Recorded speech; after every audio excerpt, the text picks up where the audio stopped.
She only wanted to refill her blood pressure medication. But when two cops slammed her against the wall and slapped on handcuffs, without asking a single question, it was clear this wasn't about medicine. This was about color. What they didn't know? The woman they just arrested had someone powerful watching. And by the time they found out, everything they thought they controlled would collapse in a storm they couldn't stop. Stay with us, because justice is about to take a name. It was supposed to be just another night. The kind you forget by morning. The kind where nothing extraordinary happens, except this time, it did.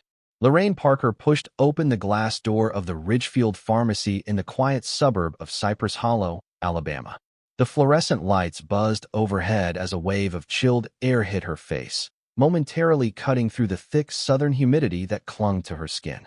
The clock above the counter read 9:07 p.m. She had 15 minutes before closing. She was exhausted. A 14-hour shift in the trauma ward had left her feet numb and her back screaming. Her scrubs were damp with sweat, her white Reeboks stained with the grime of saving lives. Still, she made the detour. She needed her lisinopril, the blood pressure medication that had kept her going since her heart scare last year. Lorraine's face was calm, composed.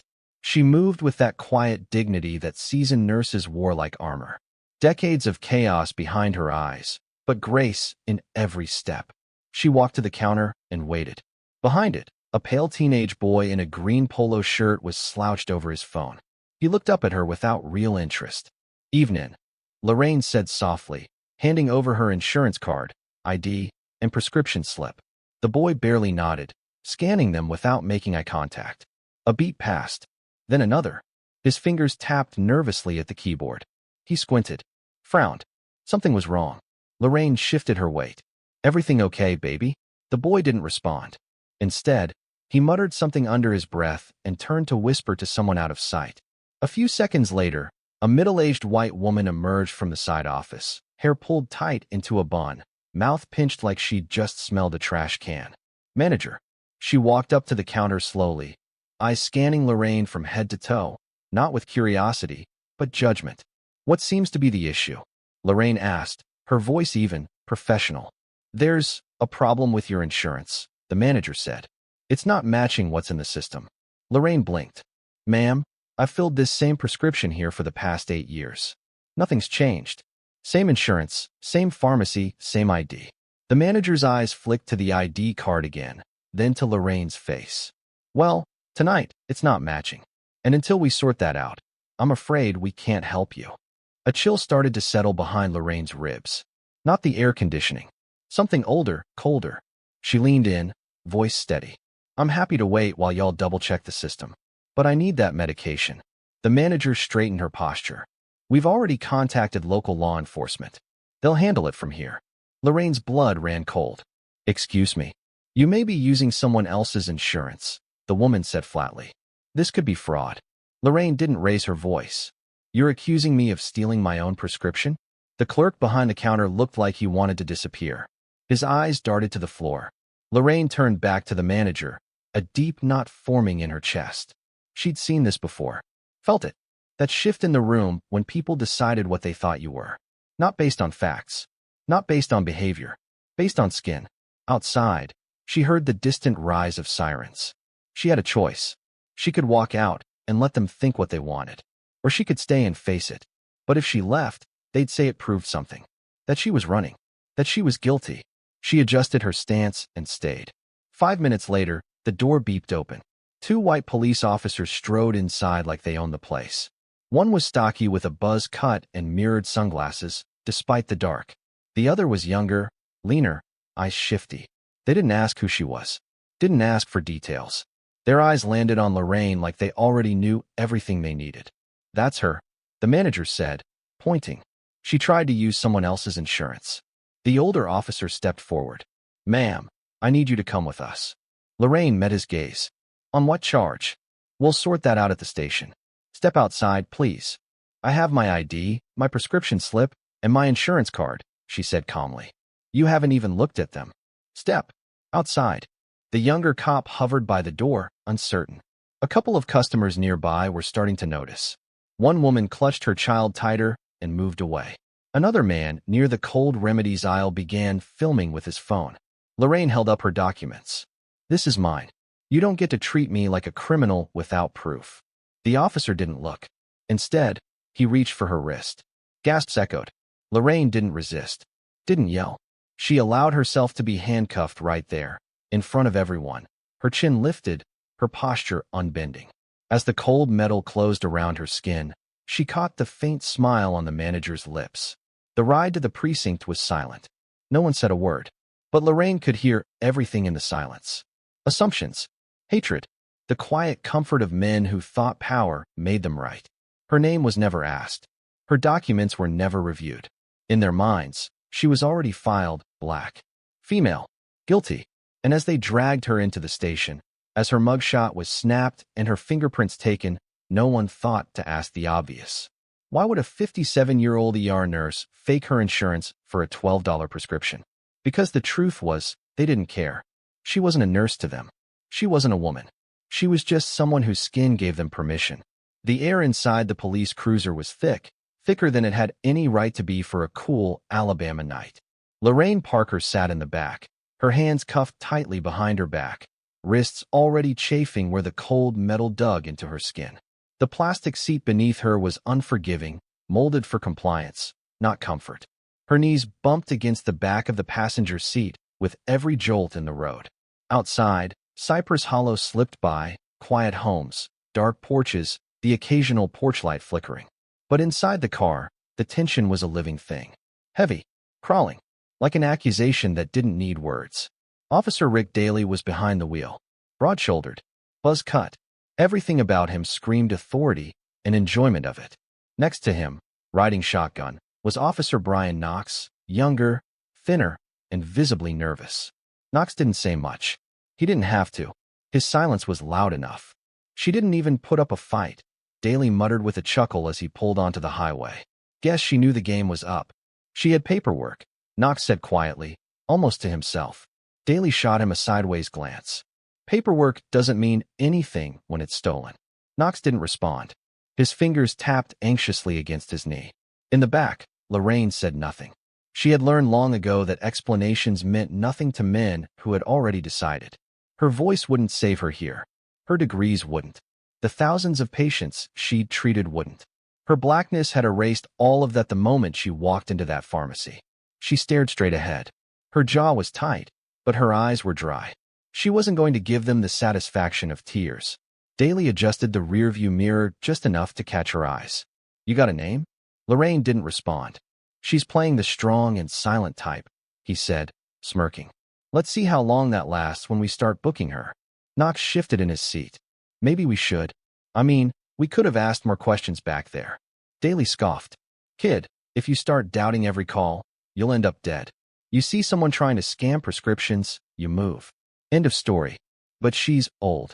Daly gave a short laugh. That just means she's been getting away with it longer. The silence returned, heavier now, pressing against Lorraine's chest like a weight. She let it settle. Let it fill the car like smoke. If she had learned anything in the ER, it was how to survive through silence. The car turned down a side street and pulled into the back lot of the Cypress Hollow Police Department, a two-story brick building that looked more like a storage warehouse than a center for justice. Yellow floodlights lit the entrance. A few officers stood outside smoking, laughing. But the laughter died when they saw Lorraine in the back seat. Daly swung the door open. Out. Lorraine stepped out carefully. Her legs were stiff. Her hands burned.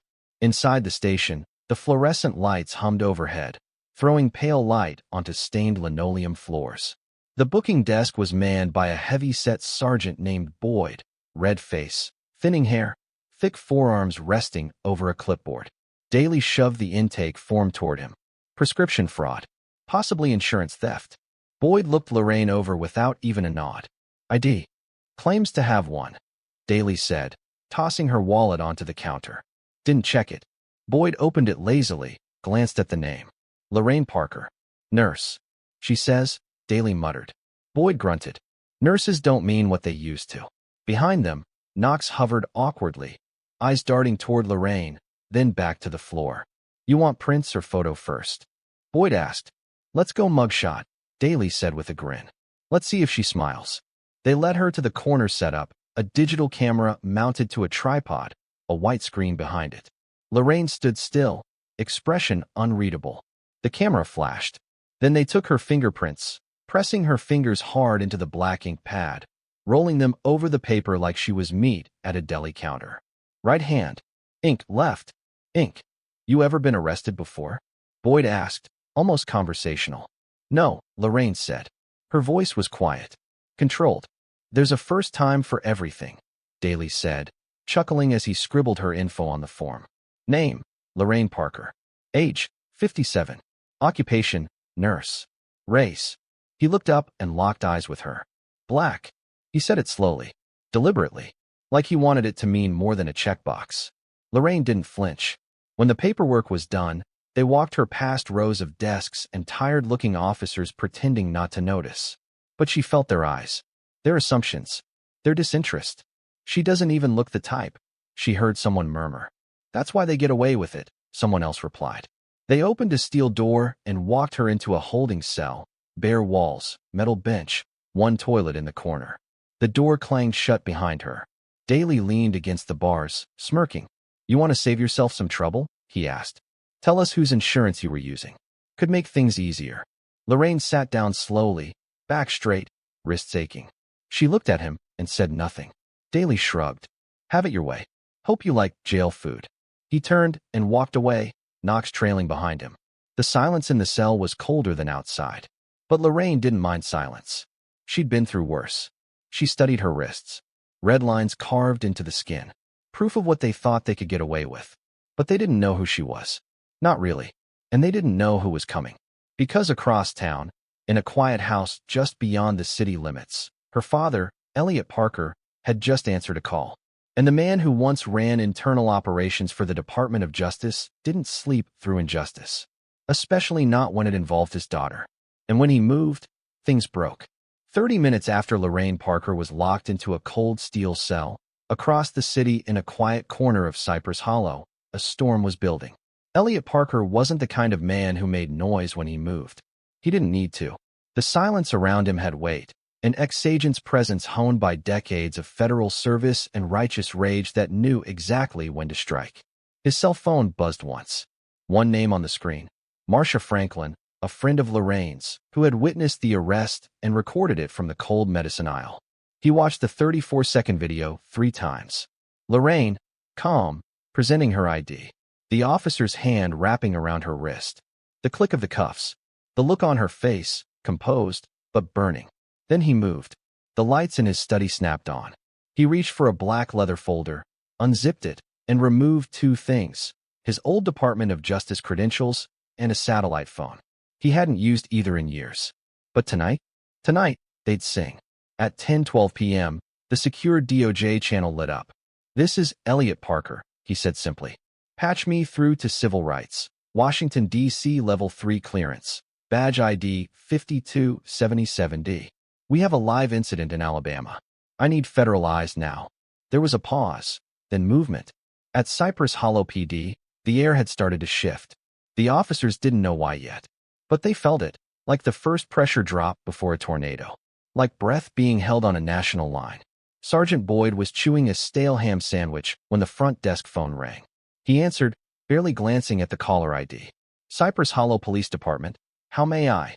The voice on the other end cut through like glass. Crisp. Federal. No southern drawl. No small talk. This is the Department of Justice. Civil Rights Division. You are holding a Ms. Lorraine Parker. You will not transfer, interrogate, or charge her further. 2 federal agents are en route. ETA, 14 minutes. Boyd froze mid-chew. I think there's been a mistake. Click. The line went dead. He stared at the phone like it had just grown teeth. Then, slowly, turned toward Officer Daly, who was sipping coffee and bragging to 2 rookies about how he knew the type when he saw one. We just got a call from the feds, Boyd said, his voice low. They're on their way. Daly squinted. Feds? For a prescription fraud case. Boyd shook his head. Something's off. At that moment, the front doors of the station blew open, not literally, but with force. 3 men walked in. 2 wore dark suits, DOJ lapel pins glinting under the fluorescent lights. But it was the 3rd man who stopped time, Elliot Parker. Tall, broad, salt and pepper beard trimmed short. Every inch of him radiated calm power. His eyes swept the room with the precision of a man who once stared down cartel bosses and dirty senators alike. Daly blinked. Who the hell? Elliot Parker, the elder man said, flashing a gold badge. Former special agent in charge, DOJ. I'm here for my daughter. No one spoke. The younger DOJ agent stepped forward, voice smooth as steel. This precinct is now under review for a civil rights emergency. We require full access to holding facilities, booking records, and surveillance footage immediately. Daly opened his mouth, but Elliot's voice sliced through the room. Where is she? Boyd cleared his throat. Holding cell 3. But sir, we didn't know she was. Of course you didn't, Elliot said. That's the problem. He moved past them without waiting. The agents followed, one pulling out a body cam device, already syncing with the station's internal servers. Down the hall, Lorraine sat upright on the metal bench. She heard the shift, the footsteps, firmer than the lazy patrol shuffles. Her eyes snapped to the door as the lock clicked. When it opened, and she saw him, her throat tightened. Dad. He stepped inside but didn't rush to her. Instead, he looked at the red marks on her wrists, the sweat-dried scrubs, the weariness she didn't wear often. Then he turned to the agent. Unlock the cuffs. One click. The steel released. Lorraine's hands dropped into her lap. She didn't cry, but something broke quietly.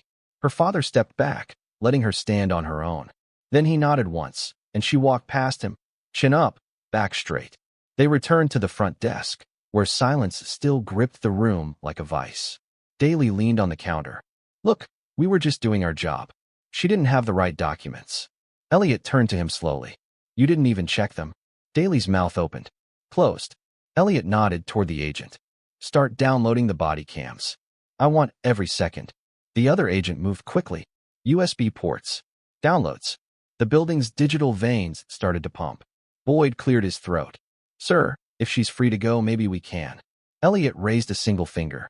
She's not free because you say so. She's free because I say so. And now you have to answer for that. Outside the building, headlights pulled in. Another federal vehicle. Cameras. People. A trickle of civilians, some who had seen the arrest at the pharmacy, others who had seen the video online, had begun to gather. The storm wasn't coming. It was already here. Inside, Daly suddenly looked 10 years older. Knox stood frozen, hands twitching at his sides. Elliot walked slowly to the bulletin board near the hallway and ripped down a Community Trust Initiative poster. Take a good look at this, he said, holding it up. This is what you pretend to stand for. He let it fall to the ground. Then, to Lorraine, quietly, we're not done. She nodded, and for the first time that night, she allowed herself a breath that wasn't held. This wasn't revenge, this was reckoning, and it had a name. The station had fallen silent, not the usual kind that came from routine paperwork and late-night yawns, but a dangerous, electric stillness. A stillness that only settled when people realized the rules had changed. Permanently. Lorraine Parker stood by the front desk, now uncuffed, flanked by 2 federal agents and her father, Elliot Parker. She hadn't spoken much since walking out of that cell, but her silence wasn't surrender, it was observation. She was watching them now. All of them. The ones who avoided her gaze. The ones who stared but said nothing. And especially the ones, like Officer Rick Daly, who refused to believe the world had just shifted beneath his feet. Daly broke the silence first. I don't appreciate being ambushed like this, he said, puffing his chest, voice sharp with the arrogance of someone who still thought authority meant immunity. This is our jurisdiction. If you got complaints, there's a process. You've had your process, Elliot interrupted, voice quiet but lethal. It ended when you put cuffs on my daughter without verifying a single document. She was flagged by the pharmacy. Daly barked, the tone more defensive now. We responded. That's protocol. You mean the same pharmacy she's been going to for 8 years? Elliot countered. The one that never once questioned her ID until she walked in exhausted, black, and alone. Daly's mouth moved, but no sound came out. The lead DOJ agent, Agent Stone, stepped forward, holding up a tablet. We've already reviewed the body cam footage, officer. Ms. Parker was calm, cooperative, and presented valid identification and insurance. There was no probable cause to detain her, let alone arrest her. Daly scoffed, but his eyes flicked nervously to Knox, who stood like a ghost near the lockers, pale and still. And yet, Stone continued, you escalated. You ignored protocol. You humiliated her in public. And you filed a preliminary incident report listing her race before confirming her name. Boyd cleared his throat behind the counter. That's standard. No, Sergeant Boyd. Elliot cut in coldly. It's not. Not unless race is the reason you're acting in the first place. The air in the room grew heavier. Officers at nearby desks had stopped typing. The copier beeped in the background, ignored. Everyone was listening now. Agent Stone turned to Lorraine. Would you like to make a formal statement? Lorraine didn't hesitate. Yes, but not in here.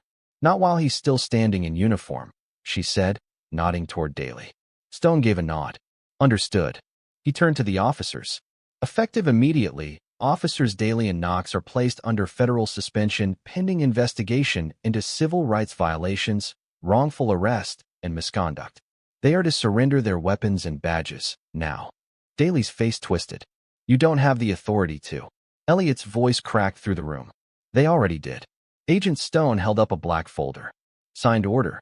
U.S. Attorney General. You're done, Rick. For a second, it looked like Daly might resist.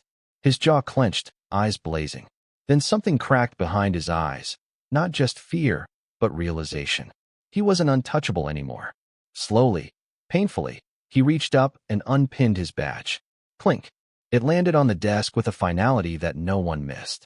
Knox followed suit, but with trembling fingers. He didn't look at Lorraine. Couldn't. Their guns followed. Removed. Unloaded. Placed down gently, almost reverently, as if apologizing for what they'd represented. Agent Stone handed each of them a sealed envelope. You are not to leave town. You will appear for questioning at the federal courthouse within 48 hours. Legal counsel will be provided if necessary. Daly didn't speak. Just backed up, fists clenched, eyes full of fire. Lorraine finally spoke, voice clear as a bell.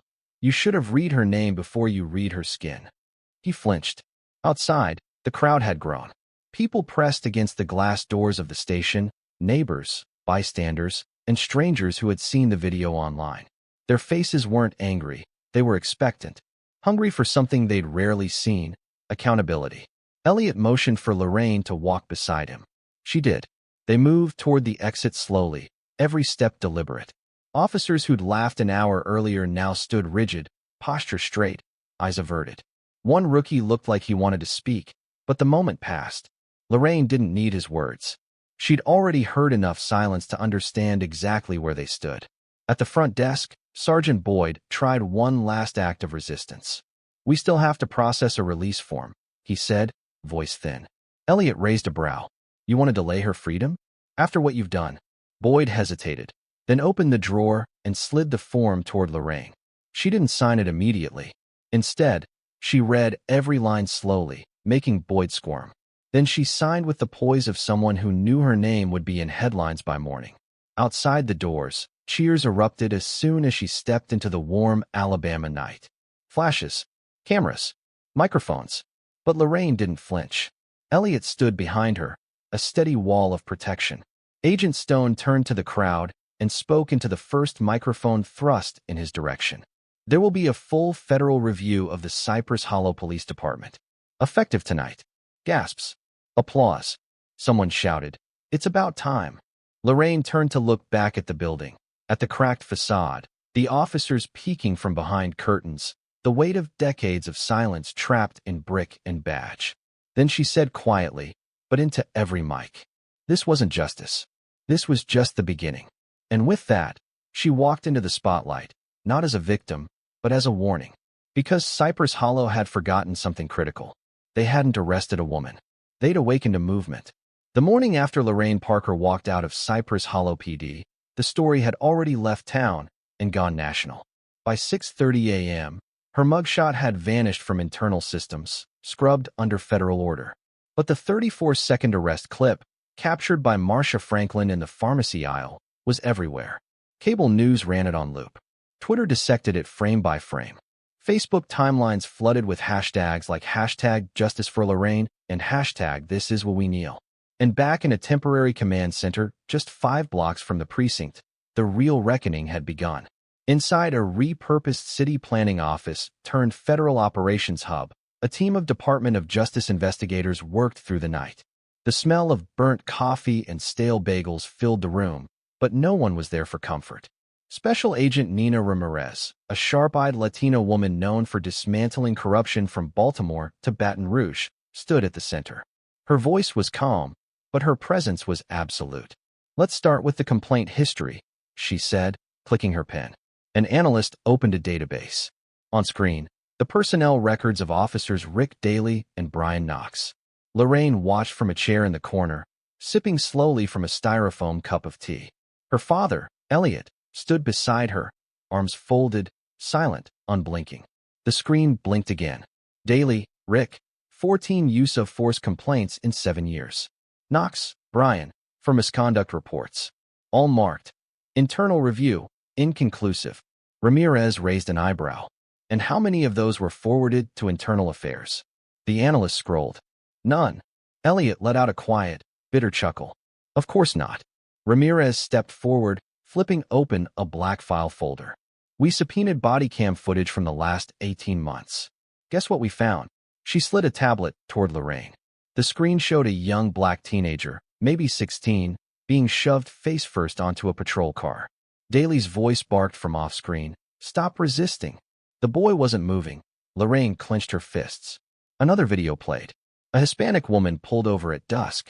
She asked why. Officer Knox told her to shut her mouth before yanking her out of the car. No citation. No report. More followed. Dozens. And all of them had the same pattern. Brown skin.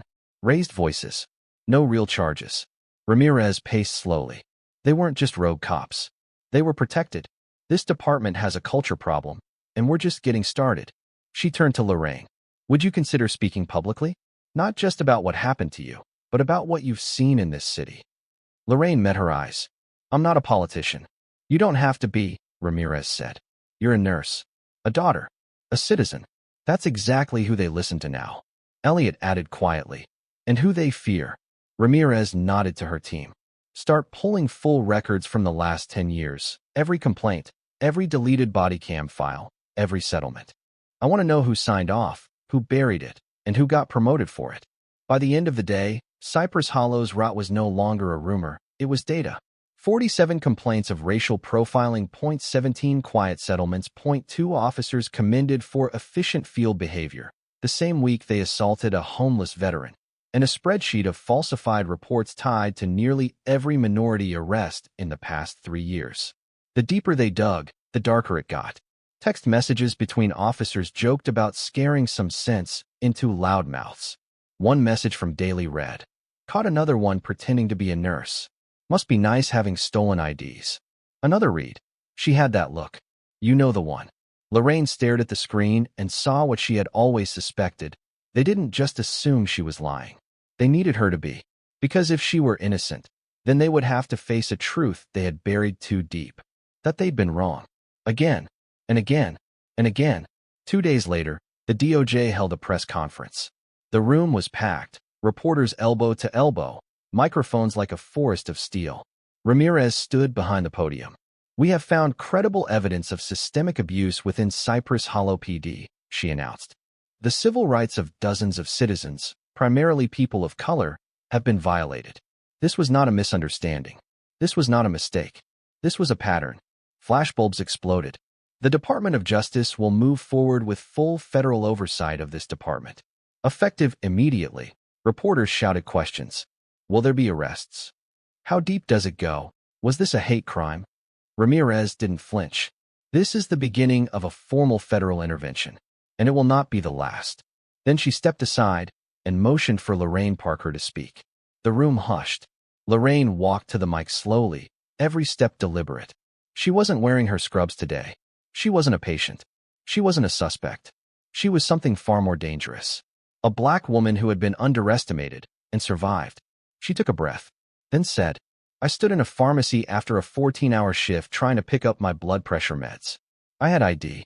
I had insurance. I had my name. But to them, none of that mattered. She looked up at the rows of cameras. All they saw was color. She let that land. And I'm not the only one. I've read the reports. Watched the footage. Listen to the families. There are so many others, people you'll never know because they didn't have a camera rolling. But I promise you from now on, we're all watching. The room erupted into applause. Outside, crowds gathered with signs, candles, and silence. Some chanted, some cried.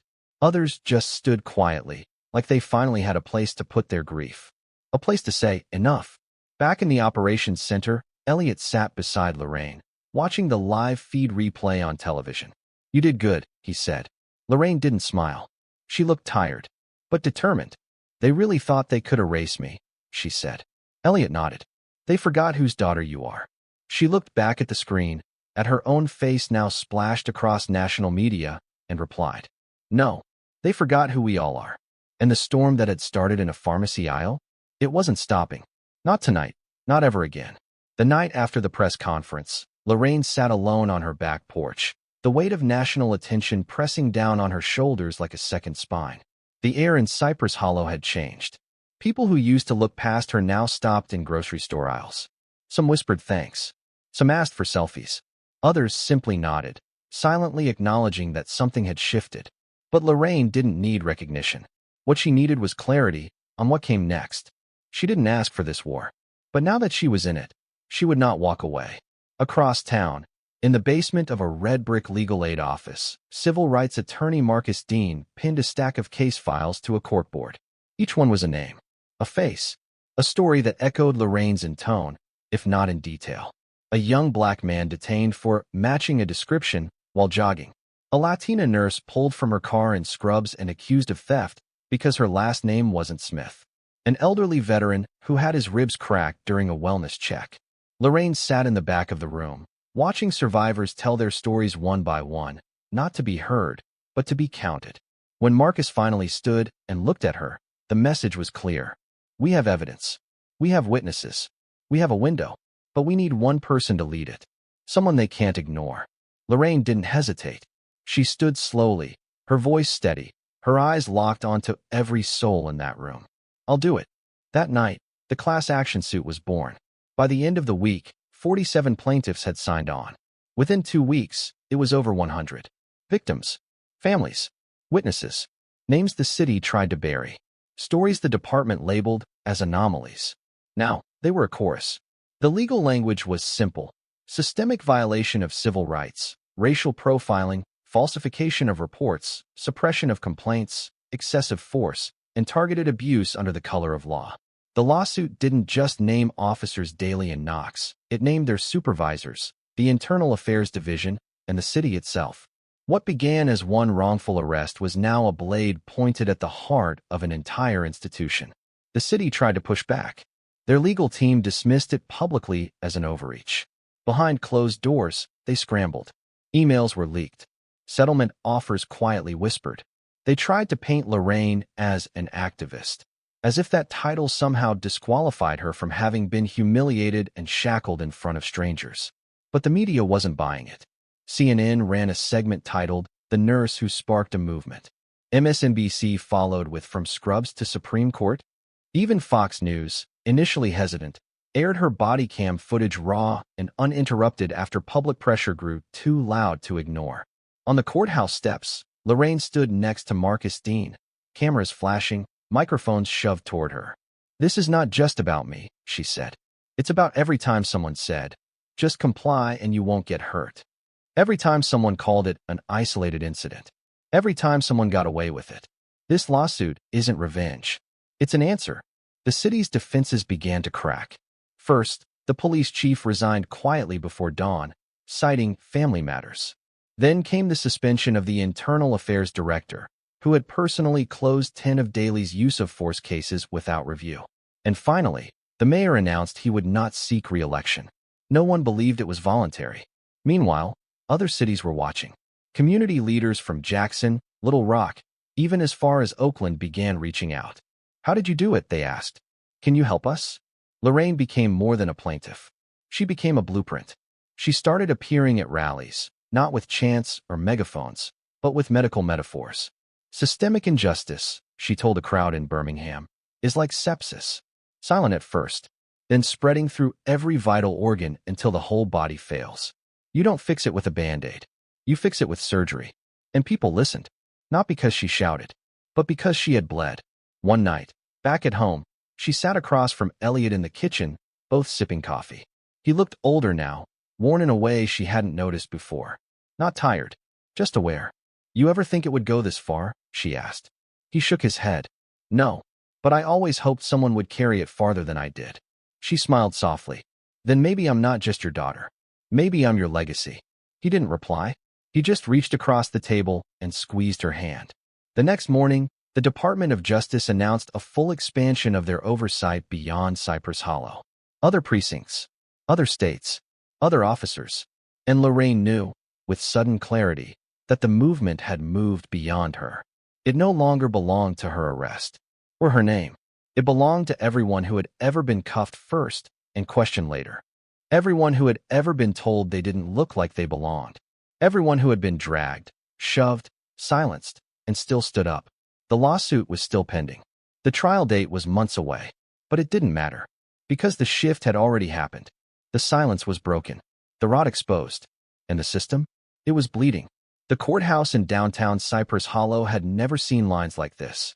By 8 a.m., they wrapped around the block, activists, reporters, clergy members, and survivors, some holding signs, others just standing in silent witness. They weren't here for gossip. They were here to see if the law could finally do what it so often failed to: tell the truth. Inside, Lorraine Parker sat in the front row, flanked by Marcus Dean and Special Agent Ramirez. She wore no makeup, no dramatic colors, just a plain navy suit and a calm expression that hid the storm still burning behind her eyes. The courtroom buzzed with anticipation. On the defense side, Rick Daley and Brian Knox sat stiffly, each with separate counsel, their faces pale, expressions sunken. Gone were the uniforms, the swagger, the smug certainty. They looked smaller now, like the walls were closing in and they had finally noticed. The judge entered. A short man with a deliberate gait and a reputation for fairness, but not softness. "Call your first witness," he said. Over the next 2 days, witness after witness took the stand. Some told stories of wrongful arrests. Others spoke about missing body cam footage, about pressure to revise reports, about quotas they were told didn't exist. A data analyst from the DOJ showed a timeline mapping spikes in arrests of black residents on weekends, particularly near payday. A mother recounted the night Daley dragged her 17-year-old son out of a park for loitering, while white teens skated nearby without incident. Lorraine testified on the morning of day 3. She walked to the stand with steady steps, placed her hand on the Bible, and swore in. Her voice didn't shake. "I did nothing wrong," she said. "I gave my ID, my insurance, my prescription. I didn't raise my voice. I didn't resist. But I was treated like a criminal. And I wasn't the first." She paused, then looked directly at the jury. "But if I have anything to do with it, I'll be the last." The defense attorneys tried to paint her as opportunistic, media-hungry, politically motivated. But their efforts wilted under video evidence, DOJ reports, and one truth they couldn't erase. She had been arrested for being black in the wrong zip code. The closing arguments were tense. Marcus Dean stood before the jury, his voice a calm blade. "This isn't about one arrest. This is about what it means to live in a country where your rights depend on your skin color. We are not asking for vengeance. We are demanding justice, the kind that's been denied too long." When the jury retired to deliberate, the room exhaled for the first time in hours. Lorraine sat back in her seat, hands folded in her lap. She had done all she could. Now, she had to wait. The verdict came faster than anyone expected, just under 4 hours. The bailiff returned, face unreadable. "All rise." The jury forewoman stood, a slip of paper in her hands. On the charge of unlawful arrest, guilty. On the charge of civil rights violation under color of law, guilty. On the charge of falsifying police records, guilty. The room erupted. Reporters scribbled. Some gasped. Daley slumped forward, his head in his hands. Knox just stared ahead, mouth slightly open, as if still waiting for someone to tell him it was all a misunderstanding. The judge banged the gavel. "Sentencing will be set at a later date. Court is adjourned." As people began to rise, Lorraine didn't move. She sat still, letting it wash over her, not the noise, but the moment. After everything, after the cell, the headlines, the fear, the fury, it had come to this. A single word, guilty. Her father stepped beside her, one hand on her shoulder. "You did it," he said quietly. Lorraine shook her head. "No, we did it. Outside, the crowd had tripled. The steps of the courthouse had become a sea of raised fists, open arms, and tear-streaked faces. Someone handed Lorraine a microphone. She didn't prepare anything. She didn't need to. "This isn't the end," she said. "The verdict doesn't fix what happened. It doesn't erase the pain, the history, or the silence we've lived under. But it's a crack, a break in the wall. And from here, light comes in." The crowd roared. Somewhere in the distance, church bells rang. Someone began singing, softly at first, then louder. "Ain't gonna let nobody turn me around." Lorraine turned to walk down the courthouse steps. As she reached the bottom, she paused, turned to face the building one last time, then kept walking. She wasn't walking away. She was walking forward. Because justice wasn't a moment. It was a direction, and she was still moving. 6 months later, Cypress Hollow was a different city. Not perfect, not healed, but different. The police station no longer smelled like arrogance and sweat. The blue wall of silence had cracks, and through those cracks, people had begun to speak. The old leadership was gone. The police chief had resigned. Internal affairs had been gutted and rebuilt.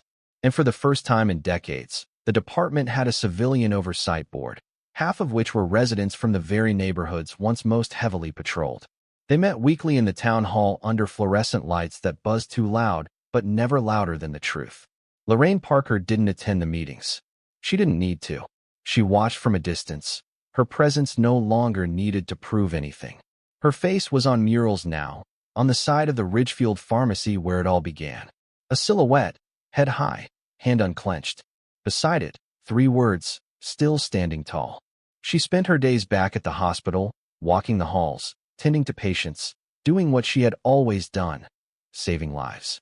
But something was different now. When she walked into rooms, nurses straightened. Patients smiled. Some whispered, "Thank you." Others just looked at her with that quiet recognition, the kind only survivors give each other. The lawsuit had shaken loose more than just names. Dozens of other cities reached out. Chicago, New Orleans, Tulsa. They asked how to set up citizen review boards, how to train officers in de-escalation, how to build trust. The DOJ published a guide based on Cypress Hollow, the Parker Protocol. They called it unofficially. And while Lorraine never endorsed it, she smiled when she heard the name. One evening, she sat on her front porch, a glass of sweet tea sweating in her hand. The sun dipped low over the pines, casting long shadows across her lawn. Her father, Elliot Parker, joined her, slow and quiet, his back stiffer these days, but his mind sharp as ever. He handed her an envelope. Thick, official. She opened it slowly. Inside, a letter from the Department of Justice offering her a position on the National Civil Rights Reform Committee. Lorraine exhaled. "I never wanted to be a symbol," she said. Elliot looked out toward the road. "Symbols aren't chosen. They rise when people need them." She folded the letter and tucked it into her lap. "Do I have to accept it?" "No," he said. "But you should know. There are girls out there watching. Girls who will grow up in a world you helped change. Maybe even just enough." Lorraine said nothing, but her silence was heavy with thought. The next morning, she boarded a train to Washington. She didn't pack much, just a leather notebook, her stethoscope, and the memory of the cold metal cuffs that once cut into her skin. In D.C., she met with lawmakers, community leaders, victims' families. She didn't deliver speeches. She asked questions. She listened. She built bridges across rooms that had never welcomed women like her. Not with a raised voice, but with a raised standard. By winter, the reform bill bore her fingerprints. Federal mandates on body cams. Independent investigation of all police misconduct. A national database for bad cops. It wasn't enough. It was never enough. But it was more than what had existed 6 months earlier. One night, after a particularly grueling meeting, she stood alone in front of the Lincoln Memorial. The wind bit through her coat, but she stayed still, looking up at the stone words carved above her. "With malice toward none, with charity for all." She thought of the boy pinned against the squad car, the mother who sobbed in court, the teenage clerk who watched her get arrested and later testified, hands shaking. And she thought of herself, in that cell, wrists red, dignity stripped, resolve born. They had tried to erase her. They failed. Lorraine returned home in the spring. On her first morning back, she visited the pharmacy. The manager who had called the police had long since been fired. A young black woman worked the counter now. She smiled nervously as Lorraine walked in. You don't have to be afraid, Lorraine said softly. But you do have to be brave. The girl nodded. Lorraine picked up her prescription, same medication, same name, and walked out into the sunlight. No one stopped her this time. Later that week, she spoke at a community forum. No cameras, no press, just folding chairs and people trying to understand how they could do better. I'm not here because I'm special, she told them. I'm here because I refuse to let someone else write the end of my story. A man in the back asked, what do we do now? Lorraine paused, then smiled. You listen. You speak up. You protect the vulnerable. And you remember, silence is complicity. Always. As the meeting ended, people lined up to shake her hand. Some just said thank you. Others cried. But Lorraine kept her posture straight, her tone warm, her mission clear. Because she wasn't just fighting for herself anymore. She was fighting for everyone who had ever been told, you don't belong here. And now, finally, she did. And she always would. Because justice wasn't a destination. It was a fight. And Lorraine Parker, nurse, survivor, warrior, was still in it. Lorraine Parker didn't set out to make history. She didn't walk into that pharmacy expecting to spark a movement. All she wanted was her medication after a long day of saving lives. But when she was handcuffed, humiliated, and stripped of her dignity for simply existing while black, she faced a choice that far too many people are forced to make every single day: stay silent or stand up. She chose to stand. Her story reminds us that injustice doesn't always wear a hood or scream slurs. Sometimes it wears a badge. It carries a clipboard. It smiles while dialing the police. But silence is where injustice survives. And Lorraine shattered that silence. Not with revenge, but with truth. With evidence. With fire. This isn't just her story, it's a mirror. A reflection of how easily systems fail when no one's watching. And how powerful change can be when even one person dares to say, not this time. She turned trauma into testimony. She turned humiliation into legislation. And she did it not with anger, but with purpose. Because justice doesn't begin in courtrooms. It begins the moment someone decides, I will not let this happen again. If this story stirred something inside you, don't let it stop at emotion. Turn it into action. Like this video if you believe justice should never depend on skin color. Share it with someone who thinks it's not that bad. Show them it is. Subscribe for more powerful stories that expose the truth, uplift the unheard, and shine a light where others look away. And in the comments, tell us, have you ever seen injustice in plain sight and stayed silent? Or better yet, how did you stand up? Because when we stop scrolling, start listening, and stand together, we don't just tell stories. We rewrite history.